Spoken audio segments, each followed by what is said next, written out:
What's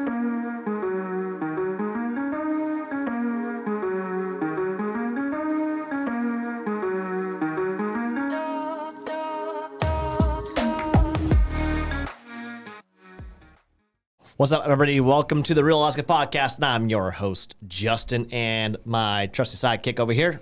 Yo, Tyler's over here in the not in camera today. Not in camera, he's on the board, actually. And we are here with... Carleena with Keepers. Love it. Well, thanks for coming on the show. Yeah, thanks for having me. Yeah, absolutely. For those who don't know, Carleena, you are a new startup. Yes, we are a brand new startup. We just held our launch party at Sullivan's here in Anchorage last Saturday. Yeah. Yeah. I was there for it. You were there fun. for it. Yeah, it was good. It was good. We had a good turnout. We didn't know what to expect, but yeah, ended up being good. So for those who just don't know what Keepers is, do you want to give like a brief intro of like what Keepers is, what it does, like how you came up with this idea? Because I think it's pretty rad. Yeah, thanks. Yeah, I can go into it, and then I will definitely let you know how I came up with it.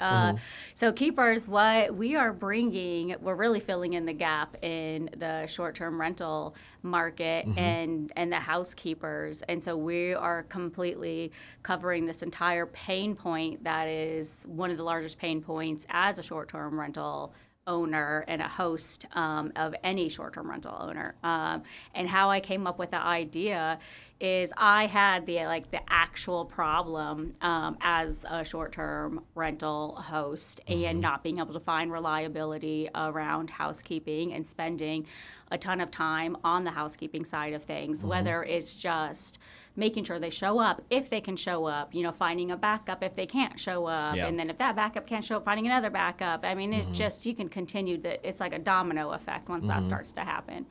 And just really making sure that every time there's a reservation that they can show up and they're scheduled and they're not busy. And right. And so what I did is I was like, I can't be like the only person in this country having this problem in the short-term rental market. Like, there has to be other people.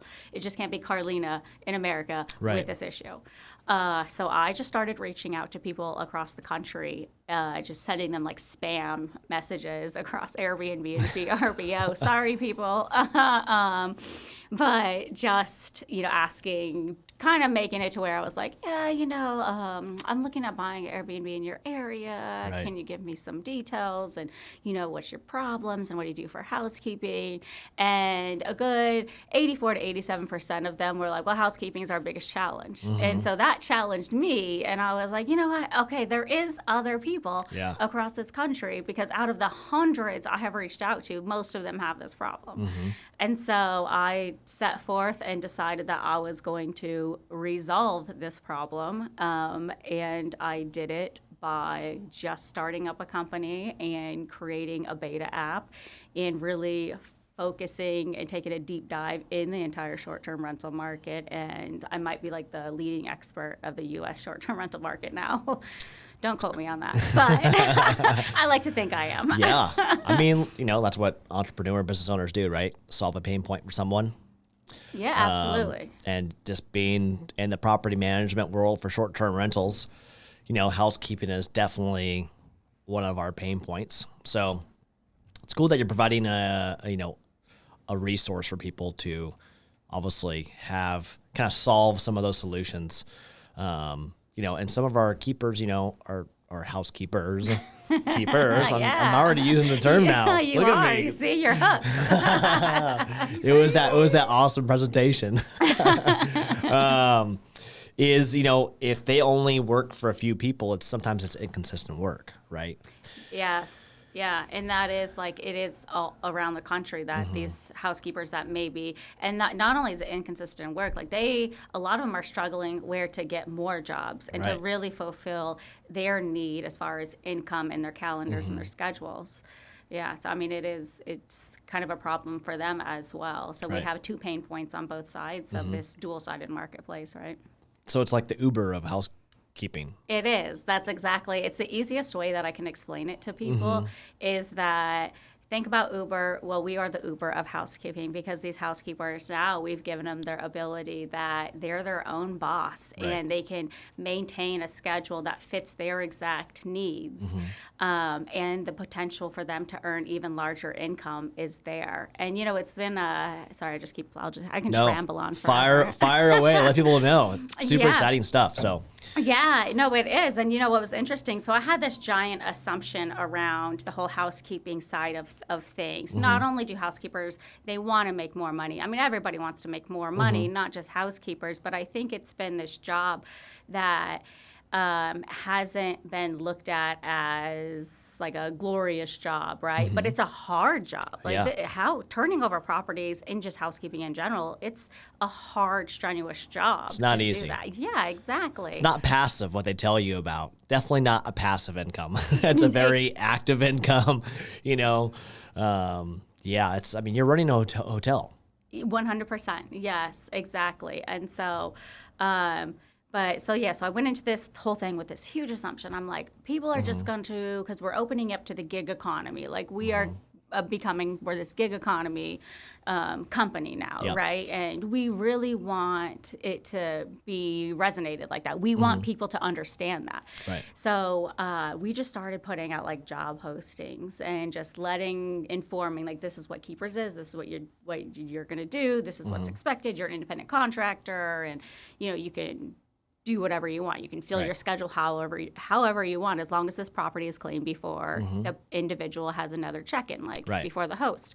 And we have a good mix of people that were thanking me, and they're so excited that now that they can have extra income to even put food on their family's table. And then there's we have a good amount of like housekeepers that are like, we have been looking for something like this because we want to make more money. We want to be our own boss. We don't know how to get there though, because it is kind of expensive on their side. They're like, it's word of mouth, and we don't have money to market ourselves, and we don't know where to get more jobs unless it is by friends telling them or our clients telling them that we do a good job.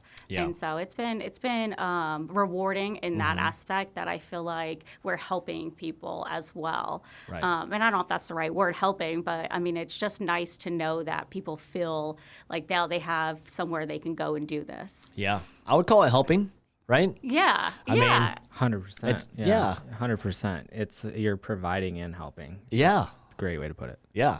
I mean, you're creating a solution for a lot of people, right? So housekeepers, keepers, right, get to have consistent income and at least plan their income. And then hosts, of course, have a lot more options than just kind of like the few different housekeepers, cleaners that they have kind of rotational, right? Yeah. You know, and especially with, you know, if you're not in the management world and you only have a few, 1 or 2 or 3 Airbnbs, it's challenging because you don't have enough properties to keep cleaners consistently busy, especially during our slow seasons or off seasons, right? So of course they're going to pick up other work. So they're, you know, so then those cleaners are not always available when you do have a cleaning because they're having to pick up and find other hosts, right? Yeah.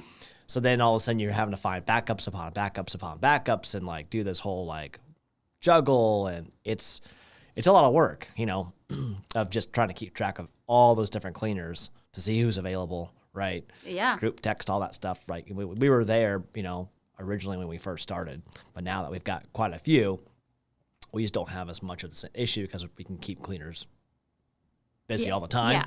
Yeah. But for those who don't have 8 units, right, like or more, that's a challenge.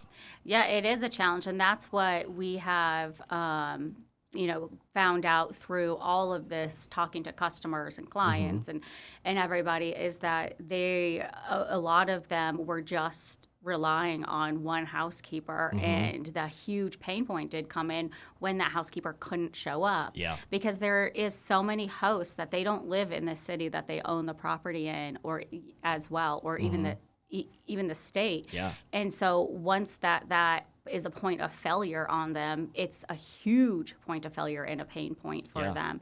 And then alongside of the housekeepers as well, like they want more jobs because they want to have a larger income. And what's nice about keepers is that we can keep them as busy as they want because we're going to be funneling jobs constantly and consistently to housekeepers. Right. And they can accept or reject any job that comes their way. So if a job doesn't fit whatever schedule that they have for that week or that day, they don't have to pick it up. Just like Uber. I mean, it's really, along that same model as Uber. And so I think that's going to benefit a lot of them because now that they don't have to provide their own marketing. They don't have to worry about like if there's more jobs coming to, to gain more income. It's going to be there. Yeah.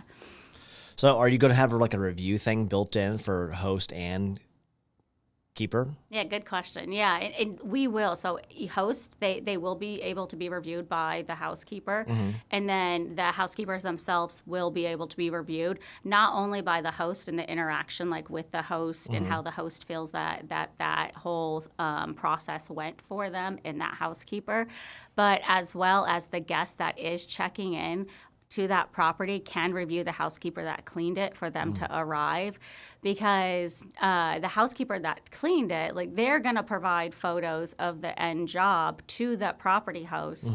But the real like boots on the ground person that's reviewing it and going to provide a good review is that person, that guest that is checking in, it's going to right? be the guest. Exactly. Yeah. And so what that really does is it focuses on creating accountability on that housekeeper side of things because on top of that as well, it's in order to stay on the platform, a housekeeper, they have to maintain a certain rating because we have to really focus on both sides and like really providing the best customer service for the host and the housekeeper alike. And the same thing goes for the host. They can't be crappy people to the housekeepers and think that they're going to stay on the platform. And so if they have a bad rating or reviews, I mean, well, it's going to go based on rating to stay. They can't remain on the platform either because really we're providing such a service. And since we are a dual-sided marketplace, we have to maintain a customer service-focused environment for both sides. Yeah. We've worked with quite a few different cleaners, and we talked to a bunch of hosts, and it's sometimes just people don't mesh, or hosts just have a unrealistic expectation of what the cleaner should be doing during their time, or just don't want to pay them enough, stuff like that. So it's like I've heard both sides of the fence, like cleaners who just totally 86 to host because they're just not very pleasant to work with or for, or just unreal expectations. And, I know one of the cleaners was telling me that she was making $20 a turnover, which is unreal. That's unreal. Yeah. So I was like, which was crazy, So I was like, yeah, like go find some other host to work for. I'm like, no, so I think it's, making sure that cleaners are getting paid what they should be getting paid. And then, of course, hosts, finding reliable cleaners who are going to do a good job. Yeah.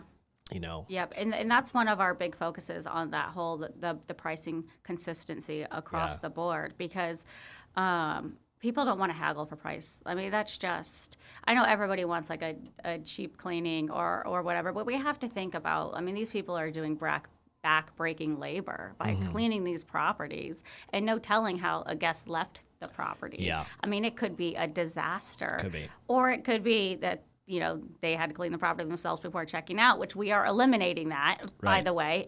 But we're eliminating pricing negotiations and we're automating it. We're setting the price for the entire industry. So no matter if it's a 2-bedroom, 2-bath, in a certain area of a city, it's going to be the same price as a 2-bedroom, 2-bath in the same area because that we don't want, and on top of it, like it really is a guest pass-through cost, right? And so we want that pricing transparency as well because I know that is a big pain point for guests too, right? Guests have to be satisfied checking in. And we want to ensure that these housekeepers are getting a decent salary wage just for cleaning that 100%. property. And because that has been a huge pain point for the housekeepers is they're like, well, we feel like we have to lower our prices when we're asked in order to get that job. And we want to put an end to that because that's not fair. Yeah. And two is host overcharging the cleaning fee, giving the cleaner what they charge them and then keeping the remainder, Yeah, exactly. And I'm like, that's just not fair, man. We charge what our cleaners charge us, right? We don't make any money off of cleaning fees. You shouldn't be making money off of cleaning fees, right?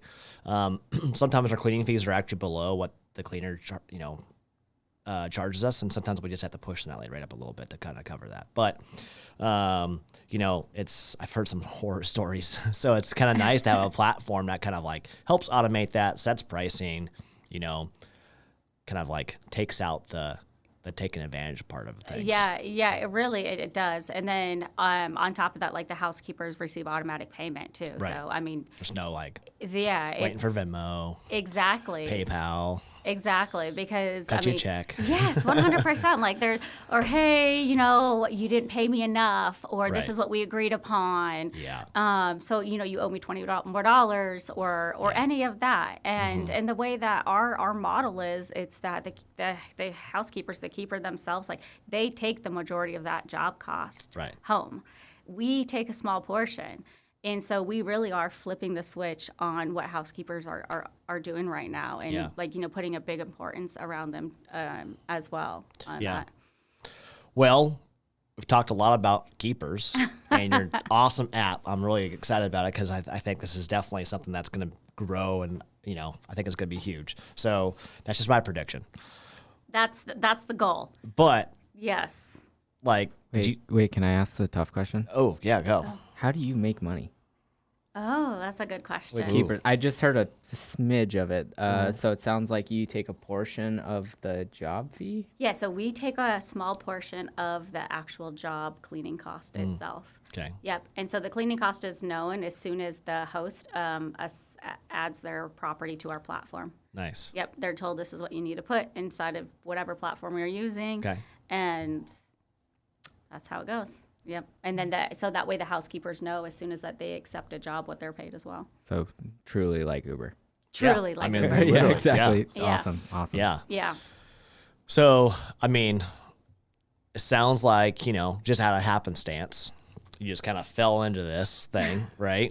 I'm guessing your background is not app development. It is not app development. So, do you want to give us from Alaska, a little bit of history about who you are and what you did before now, or still do, until here we are launching an app? Yeah, so prior to this, I was in finance my entire life. So for over 20 years, I've been in finance, and it's just kind of funny, like going from finance to doing a startup to doing an app to a technology company, right? And so I was relocated 10 years ago in the oil and gas industry. And I opened up operational divisions and trained the staff across the country for my oil and gas company. And then I was the cost controller for Shell Oil Company. Up here? In New Orleans. Okay. Yep. And then I was a senior vice president of a very large bank that was acquired, and that was my goal. I was hired on to get it to a position to where it would be acquired, and we accomplished that in 2 years. Nice. Yeah. So some finance background there. Yeah, exactly. Some finance background. And then I was a mortgage lender. And so I've done that for over 3 years now. And that unfortunately has kind of got pushed to the side because this takes up the majority of my time. But it's good timing. It is. It's great timing because the market turned. like loan apps are down 70%. Oh yeah, it is. It's a tough market out there right now for it. But I mean, it worked out. Everything worked out great. Yeah. Yeah. And so, and now this too, I built the actual beta app for keepers to launch with. And unfortunately, it was like in a no-code platform. So I had to teach myself coming from 20 years of finance to building an app. But I had like good mentors. They were like, you can do this, you got this, you can do anything. And so I think it just takes believing in yourself and really pushing hard and doing it. And that's what I did. And unfortunately, the no code it crashed in testing. I just kind of expanded the whole no code platform, I superseded what it could do, right. I should say.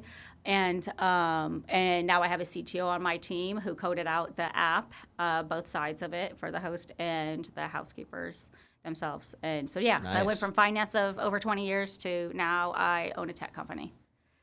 Awesome. Yeah, it's great. Yeah. It's funny because literally every single person that we've had on here, this is episode what, 22, Tyler?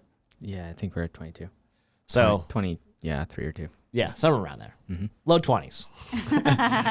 Every single one of them was not like in kindergarten and been like, that's what I'm going to do when I grow up, right? I'm building apps. Right. It's typically just something happens in their life and just they kind of just get, oh, man, I think I feel like you get drug into it. You do. Pretty much. yeah. I went from being an engineer for 12 years to an entrepreneur, and I don't know how I got here.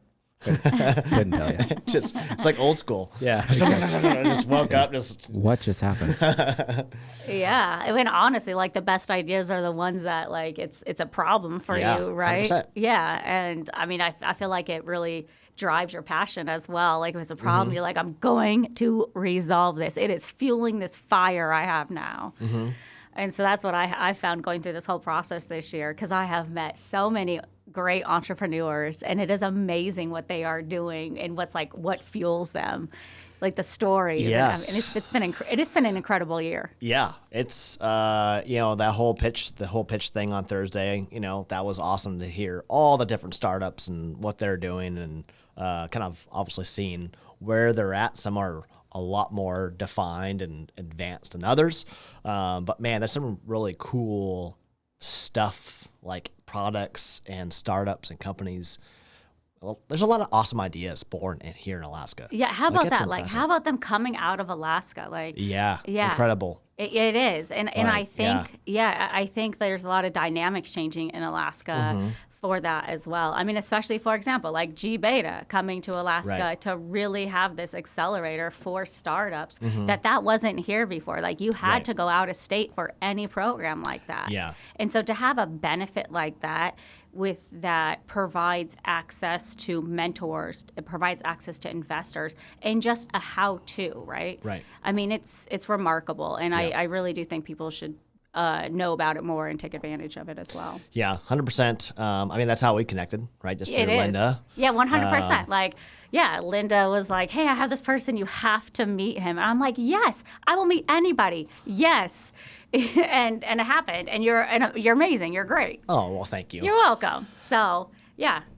But Yeah, it's impressive, man. A little fun fact: we went to school together. yes. We made that connection like after we were talking. She's like, by the way, I Facebook stalked you. Apparently, we went to both with the East. I did. So anybody out there, I will Facebook stalk you, LinkedIn stalk you. I like to know who I'm talking to. Yeah.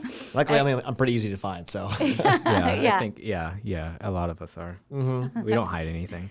Yeah. no, if you're in real estate, you're most likely easy to be found. 100%. And your phone number is out there all over the place, Yeah, right? literally on everything. I know. I was like, man, do I have to change my number after this? It's everywhere. Yeah. So, I mean, why start in Alaska? Yeah, that's a really good question. I get that question a lot because they're like, gosh, Alaska's, it's remote, it's small. Well, the reason why I was starting in Alaska not only is like, do I have the connections here and I'm from here, I'm still like super passionate about Alaska and like what Alaska has to offer. It's a new state and to like do something here, I think is going to help the state in general, right? And just to like get word out, because how cool is it like, hey, this like national company started in Alaska and they decided that they were going to launch here. I think not only that is like really neat, but it also like if we talk about like the analytics, Alaska is a really good startup for what I am doing because there's Ton of tourism. and then like right now to launch it in like a lull period because it is the winter where it's still an active short-term rental market here in Alaska pretty much year-round. It's about 82% occupancy rate. But there is about 800 properties that do drop off in the wintertime.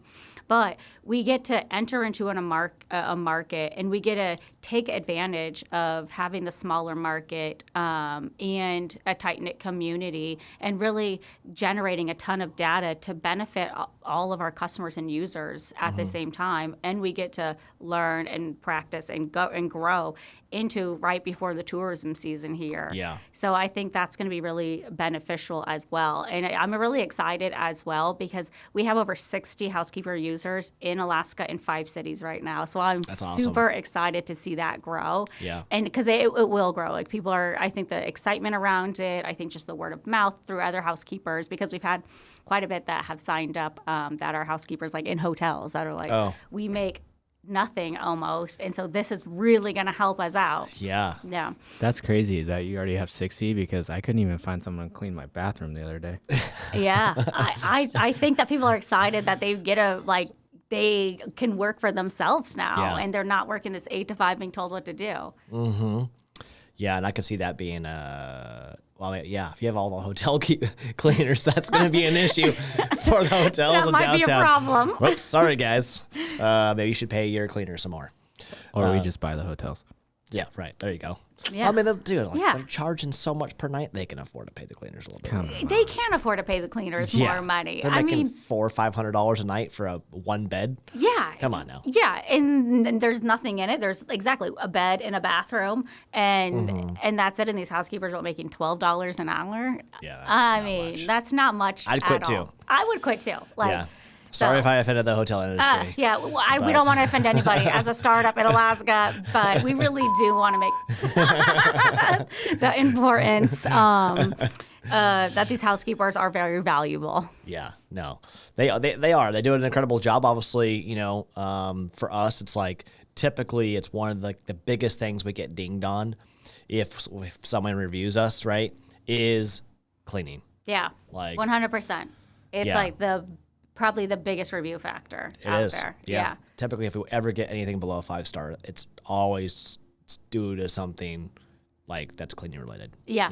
If there's something pops up, something breaks or outlets go out or a toilet gets clogged, whatever, we can work around that, right? Exactly. We just provide great host communication and service. We try to get to it as fast as possible. But if a place is, as soon as you walk in and it's dirty, I mean, everybody's been to a hotel or an Airbnb or whatever, and it's dirty. You just don't want to stay there anymore. Yeah, you don't, and you want to let everybody else know not to stay there, 100%, man. Right? Yeah, because it's funny. So there's this research that was done about people leaving reviews. Yelp is a really good example of it. People generally don't leave a review if they have a pleasant experience. Right. People leave a review when they're pissed off or they have an unpleasant experience. A little more motivated. That's right. They're motivated to get their anger out there. Yes. Yeah. To really make sure that they're getting their point across, and so but the cleanliness with the guest that's number one priority for reviews, right? Yeah. So I mean, it's important to obviously have good cleaners and pay them what they're worth, because that's, like I said, that's one of once your reviews start dipping with your Airbnbs, that immediately is going to impact the rest of your season. Absolutely. I mean, it's going to 100%. It's going to impact the whole future of that Airbnb until you turn it around, right? Yep, 100%. And then, I don't think people realize that between location and then having just great cleaners, I mean, those two factors alone are probably they will make or break an Airbnb. Yeah, absolutely they will. Yeah, I mean, and not even if it's ran by just an individual that runs it themselves or a property management company. I mean, it's the same review no matter what. If it's a bad review, it's a bad review. Yep. So. Yeah, immediately impacts a lot of things, right? I mean, then you start getting into superhost status and getting rid of that, and so it's a pretty quick slide, if you start getting too many reviews due to cleaning issues, right? Yeah. So that's kind of nice that you guys are developing this whole app to help kind of alleviate some of that pain point. Yeah. Yeah, no, yeah. I hope to alleviate that whole pain point, right? Yes.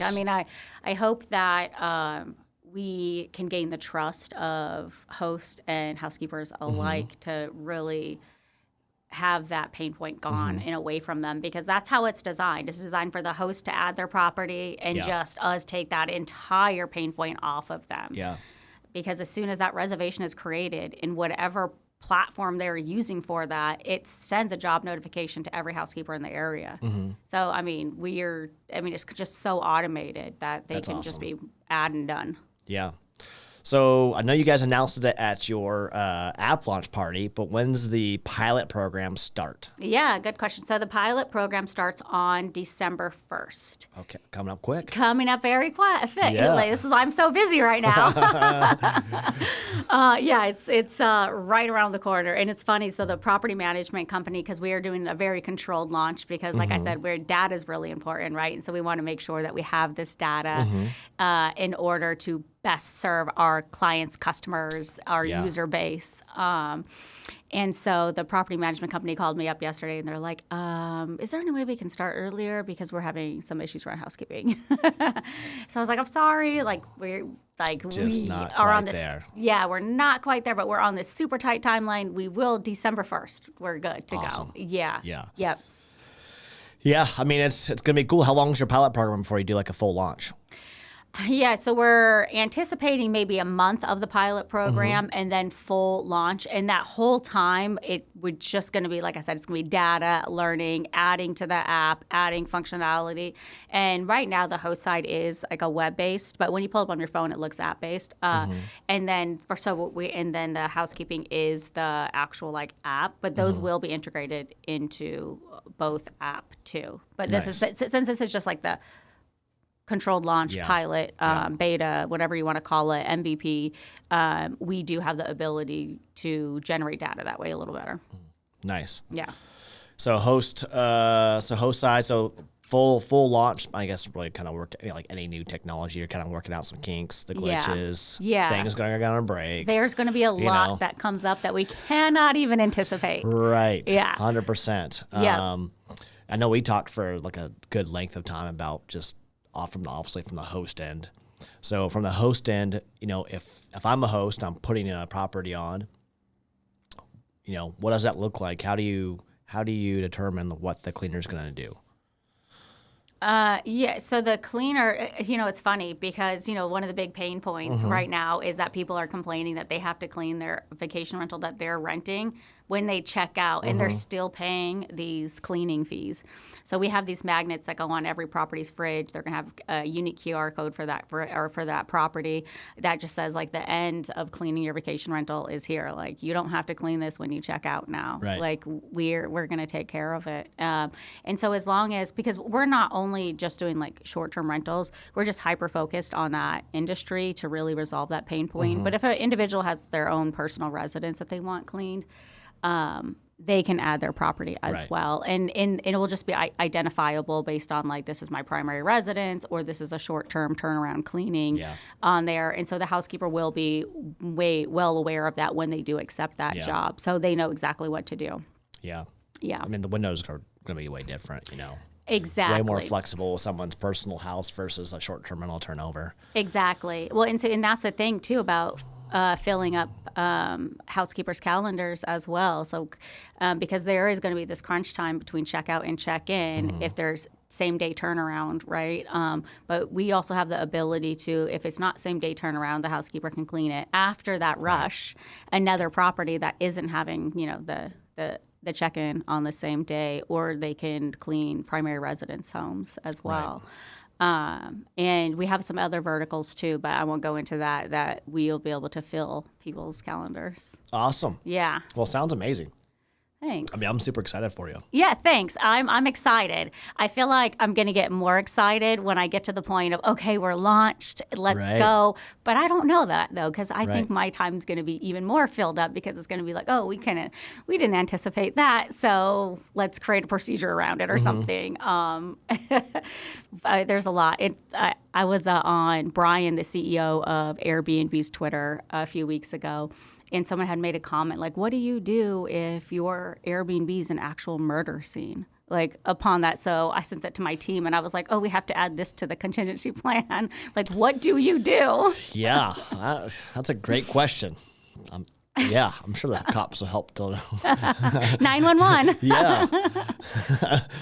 Yeah, I mean, I know there's, Airbnb and, obviously is like the bigger platform than VRBO or whatever else, right? So they tend to get a lot of the flack because people tend to complain more than, the negative attention gets more attention than anything else, 100%. So of course, there's all the bad experiences tend to get just 100x the amount of media coverage than like the standard person, right? Oh yeah. So, or like the standard positive experience. Like I've used a ton of Airbnbs, have only had like one negative experience. Yeah, I've used a lot, and I don't know if I've ever had a negative experience. Now, there's some things I'm like, oh, I would change that, or I would add more dishes, or that kind of like random little stuff. 100%, yeah. But like for a while, Airbnb was having issues with the parties and all that kind of stuff, and so they've nipped out in the butt. They do a pretty good job at it actually. And then just of course like. There's just going to be random things like, a murder scene. There's going to be such somebody put, what do you say? Pukes everywhere. Oh, I had that happen recently. I think we've all had that. Yeah. Or just, somebody trashes a house or, somebody puts a scam listing up, stuff like that, right? Yeah. So it's, there's always going to be that stuff in pretty much any platform. You see it on Facebook Marketplace and whatever else. I mean, just there's going to be stuff that happens. Yeah, there's going to be, yeah. And, and on top of that, like there's so many people that don't respect a property because it's not theirs, right? Mm-hmm. And so I think that really, we're going to see so much stuff that we're just like, wow, like people really did this. From 15 years of working in public safety, between being a police officer or a fireman and then now managing short-term rentals, my faith in humanity is just crushed. Oh, no. No, I think it's just people just do not respect stuff that's maybe not theirs, Yeah.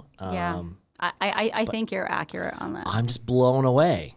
Some of the stuff we walk into, and I'm like, which is wild because they're paying their own money to stay there. So you have their credit card information, you have your bank information, you have their emails, you have of course they're gonna come after you, and you're gonna have to pay for your damages. So why it's not? It's insane, man. Yeah, that's a rabbit hole. But I don't think they think like that. Like I've had chairs like completely broken in half and destroyed. The microwave, someone put their fist through the front of my microwave, like. Completely just disregard for anything, respect of the property. Which is just, that's just crazy to me. Yeah, wild. I know it is wild. We can go on a whole tangent of just some of the stuff we've encountered. The one thing I would like to see from keepers is a TikTok of all the crazy stuff you see. Oh, that'd be hilarious. That is an excellent idea. Like a peoplewalmart.com, but like a TikTok about people of Airbnb. Yeah. Yes, because we're gonna. So that's a really. It kind of goes into. We are gonna document all the damage so the housekeepers have to document damage and they have to take photograph evidence of the damage, and that goes directly to the host as soon as they're done with that. So we have all these photos of like, can you believe this? And so we can turn that into a TikTok. That'd be amazing. I'll just wait for my royalty check on that one. Okay. Tyler's always working at an angle. Got that right. We're gonna have that TikTok check mark in no time. Heck yeah, man. Yeah, that would be. I think people would be like, what? Oh yeah. Yeah. I think so too. I mean, like I said, we can have a contingency plan for a lot of things, but since a lot of our minds don't work in a way of like destruction, we're gonna have so much that we cannot account for. Yeah. It's we had a guest last year that ripped the entire footboard of a bed frame off. What? It was a rough night. Yeah. They were raging. I don't know what happened. All I know is I get sent a picture of a footboard that is no longer attached to the bed. Wow. So, we built them for a brand new bed frame, right? So it cost them $1,200. Yeah. So I'm not sure what they were doing. Yeah. But Yeah, it was worth $1,200. So,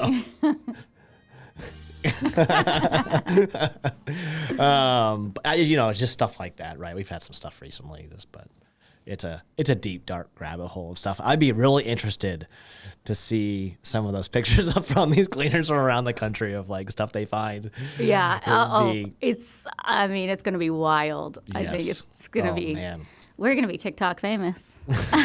Dude, seriously, I'm going to totally subscribe to that channel. My Here's gosh. something to add in. Yeah, exactly. It almost needs to be like a chive. Where people like, you can Reddit. have like, or like Reddit, you can have like users submit. Yeah, Yeah. exactly. Reddit. Oh, there you go. A Reddit Look at us, channel. we're on to something. I'll go build it out tonight. Oh, perfect. Yeah. So I guess, getting back away from this deep, dark rabbit hole of just all the things you can find as a cleaner in a short-term rental when you're cleaning. Everybody go follow our TikTok. Yeah, seriously. What's the future? Like pilot program, 30 days, full launch January-ish? Yeah, full launch January-ish. Alaska only? Alaska full launch, and then scaling outside of Alaska Q2 of next year.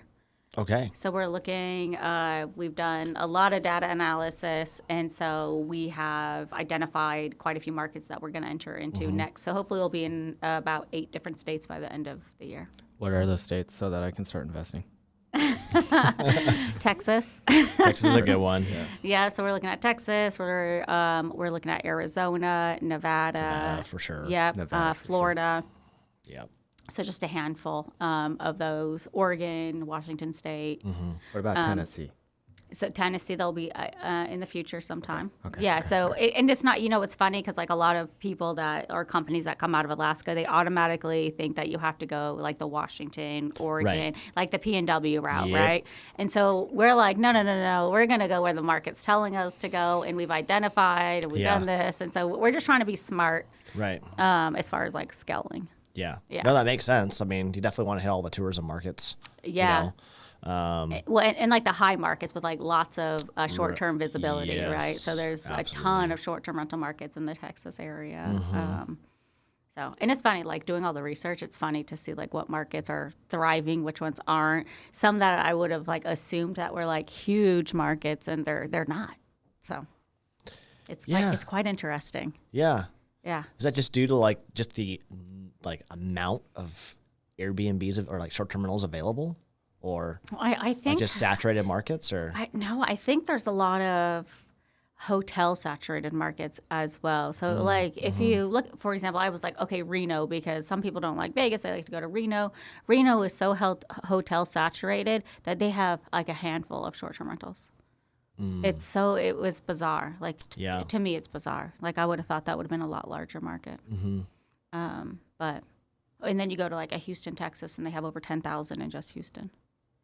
Houston's a big A city. huge city. Yeah. Yeah. Well, it's like It's- third largest in the U.S. It's massive. Yeah. Yeah, it's yeah, that's a crazy. But we were just in San Antonio. San Antonio's got a pretty large Airbnb short-term rental market as well. Yeah, it does. Yeah, San Antonio was beautiful. I enjoyed it. Yeah, I like San Antonio a lot. Yeah. Houston, not so much. Sorry, Houston. I lived in Houston for 8 months. Oh yeah, well, oil corridor. Yeah, It's all through exactly. there. And Yeah. that's where I was initially relocated to. Was there? That makes sense. Yeah. Yeah. When it takes you an hour to get from the airport to like Houston, is terrible. Yeah. Well, and it would take me to get from my office. So I was at the corporate headquarters, and it would take me to get from my office to go 4 miles. It'd be an hour Yeah, to my house. Nope, I'm out. I'm out. Yeah. No, no, thank you. It was rough. That's yeah. a no for Houston me. traffic, LA traffic, New York was brutal. Yeah, I mean, it was like we went. It took us 40. So going from downtown Manhattan to go 0.9 miles took us almost an hour. That's miserable. I don't like being in a car that much. And everybody just honks at each other. Oh, like they expect gosh. the car in front of you to move faster by honking. So all you hear is I'm like, God, sweet Jesus, people. It's Yeah. really getting you Like- somewhere, right? Yeah. It's like, man, they turn on some music, put some headphones on. I'm like, this is brutal. No wonder everybody takes helicopters. That's what I'm No wonder why saying. everybody walks, right? That exactly. too. Yeah. Yeah. I mean, that's why they have like massive sidewalks that are like the size of the car lanes. Yeah. Exactly. Yeah. Yeah, that's crazy. because it would have been far quicker to walk. You And should not have just cost got out of the us cab. like $35 for an Uber to go 0.9 miles. So, Yeah, that's ridiculous. so 8 states by the end of 2023. Yeah, and like I say that we're concentrating on that just like to hit up like the high markets, but Mm-hmm. really like properties, like that's to make sure we Well, have of enough course. properties. So Right. yeah, That makes sense. yeah. Have But- you already kind of started kind of putting fingers into those markets, testing, like checking, or like Alaska is like the start, make sure it's a thing and then go hit other markets. Yeah, so we will start that like after we do our just MVP launch. We'll start to enter there because we want to start to get like our little fillers into these markets because like I said, we have a pretty fast scale plan, and so like to enter into Q2 of next year, we want to make sure that like that people know about us, Right. and so we're going to start that fairly early because the earlier we start that into those markets, like the easier it is to Yeah. get and to scale into those markets. And so like it's just gonna be consistent, like just consistent fillers out there for all the markets we've identified. That's awesome. You need the Airbnb peeps to send out some like newsletters and emails to all the hosts. I know. I need to get a meeting with Brian, the CEO of Airbnb. Yeah. Tell him like how we can benefit his customer base. 100%. Exactly. Yeah. We can solve his pain problem with all these people complaining. I bet think it's doable. I bet if you start a TikTok, you'll gain some traction. Or just be TikTok. like Elon Musk on his Twitter and just start trolling the shit out of him. Yeah. Right? You don't know me yet. You haven't heard about me. But you whiz. But Next you thing will you know know, us. you own Airbnb. I'm buying you. Yes. I don't like it. I'm gonna fix it by buying it. That's right. Yeah. See, that's a goal. Exactly. All these guests are complaining. You haven't resolved it yet. I will. Yeah. Yeah. And you're fired. Well, this is awesome. I know we kind of covered a little bit about the question that we asked towards the end, which is we Bum, asked bum, it- bum. yeah, which is 5 lessons or tips that you can give a brand new entrepreneur or business owner. Yeah. So I don't know if I have 5, but I can sure shoot for that. Yeah. What we've noticed is as you start, it's difficult, and then all of a sudden, like people's brains kick into the question, and then like 4 and 5 come really easy, and those are typically the nuggets. Okay. So this is Pressure. No pressure. Yeah. Yeah. You can start off with the nuggets if you want.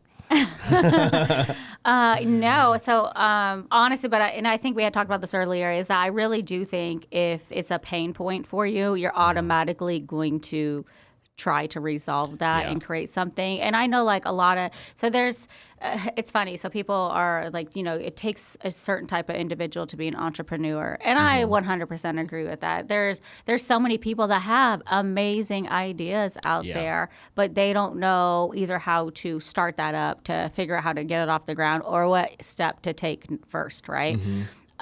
So one of the things that I would recommend, and this is like where I struggled with too, like when I was like, I have this great idea. What do I do next though? Yeah. How do I get this idea to a tangible asset, right? And so one of those things, I just put something out on Facebook and I was like, how do I get involved in like a startup community? What do I do? Because I have this idea, I wanted to go forward. And that's when I was introduced to like the Alaska Angel Investor Network. And they had a pitch competition or this thing at the beginning of this year in 2022. And so I joined that. I was green into this entire startup world because I'm coming from Finance. corporate world and an executive role, and then going to this. It's just way different. But I do think anybody can be an entrepreneur as long as they're dedicated to the end result of it, right? Yeah. But it's to get involved in that. So like I said, I was green. I went back and looked at my pitch like then. It was so embarrassing.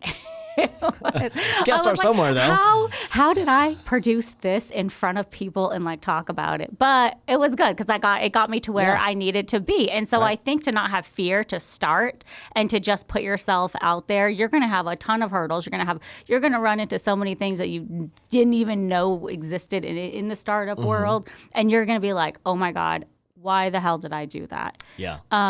But it's all worth it at the end of the day, because it does get you somewhere. Like that led me to Linda with G Beta. That led me to my mentor that's now my CTO. Right. And so with that, and then also like joining accelerator programs, because they really do take a deep dive into a startup community and really focus on like, you need mentors as a startup, because you do, because there's so many different things involved in it, as far as like, where do you get finances from? If you need investors, where do you go to search for investors? Because that was one of my pain points, is like, I know I need investors, and like, but how do I get in front of investors? Yep. Right.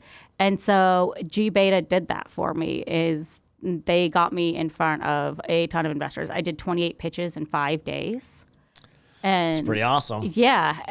And so I don't even know if I'm solving this 5 things to get into this or whatever. So I can just talk. Because you put the pressure on me. Well, we got overcome your fear of just doing it. Yeah. And it's a time, right? Time is a huge one as well. Time. Yep. So I'm sorry I interrupted you. That's okay. Okay. but time, like, do you have enough time to do it? And what's it going to look like for you to put it aside? If it's something that you're truly passionate about, like, do you set aside time for it? I mean, I had nights where I was working till 1 a.m., 2 a.m. after putting my daughter to sleep, just because I knew I wanted to get this done. Yeah. And so there was a lot of times that I got 4 hours of sleep a night, but I kept pressing. I'm like, I have to do this. I'm passionate. Like, I know this is going to be huge, right? I want to bring this to everybody, because it is a pain point across the globe, basically. Well, it really is a global issue. Yeah. And so I think to like identify like risk and reward as well, right? With that. But I do think that any entrepreneur that is passionate about it, they're going to figure out a way to get it out there. And they might like stumble upon like different, like, where do I go, or how do I get there, or how do I get an introduction to this person and stuff like that. But I really do think accelerator programs help that as like fresh meat into the startup industry world, basically. Yeah. Yeah. So what I'm getting, even though they weren't very direct points, I have an idea of where you're going with them. Yeah. Sorry about that. So no, it's fine. Totally fine. So overcome your fear of just doing it. Yeah. Right. Yes. Which I think some people have the idea. They just are worried that it's going to work. Yeah. Right. Yeah. And then what was the other point here? We got, Tyler, what'd you pick up on? Determination. Ooh, that's a good one. That's a good one. Yeah. Yeah. Because I mean, if you're determined, you're gonna do everything it takes to get it out there. And like, or to even, I mean, there's a lot involved too on, is this even feasible, right? Is this going to be something that people need? Is it going to be something that people want? And to really do your research around that is a really important aspect of it, because just because it's like something that you're struggling with, there might be a resolution already out there. And but the thing is, competition's good as well, right? 100%. But it might be something that you didn't realize that was already out there, and to like look into that too, because I've done deep dives into this industry, to figure out like what path I'm going to take forward. And then I got another point that I got from what you were talking about, and that was building relationships and connections. Networking. Yep. Yeah, so that's a big one, and I think that's probably a huge hurdle for most startups, is really getting into a network of startup community and figuring out like, well, what do I do next? Because great ideas lead to great things. Right. But it's getting there and figuring out how to get there, how what that path looks like for you and your situation, is tough. Well, I think it's tough for a lot of people. Well, most people in the startup community, right? But if you have the ability to gain a network of mentors and people that have already experienced this, and just to get feedback and to be able to communicate and be able to have people open to, the phone calls and the text and what do I do now? It's really important. Right. Yeah. Yeah. Yeah, it's go ahead. Also, I picked out that you sound like you have a pretty good team behind you too. Pick your tribe. Yeah, and that is another thing too, because so the team, it can make or break you.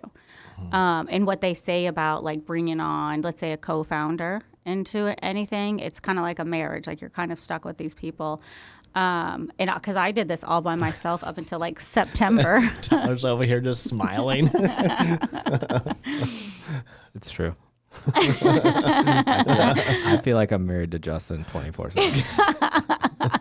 But you guys seem to work well together, so Yes. the marriage is working. we do work well together. It's definitely like you have to be very cautious, and it's not, oh my God, I have this great idea, like go to all your best friends, like, you know what I mean? You don't, I would say really focus on that team and what it will look like in the future for you guys. Yeah. Because just because you're best friends with somebody doesn't mean you're going to work well with them. Yeah. Absolutely. No, I agree with that. I've made that mistake in my previous time.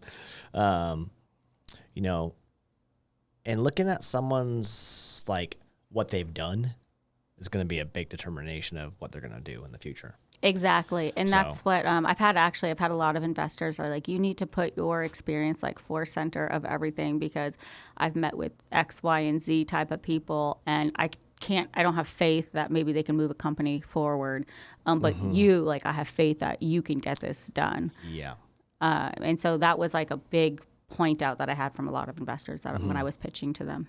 No, I agree. I mean, sometimes you know, sometimes people will have a great idea, just the execution part of it, maybe not so much, right? Yeah.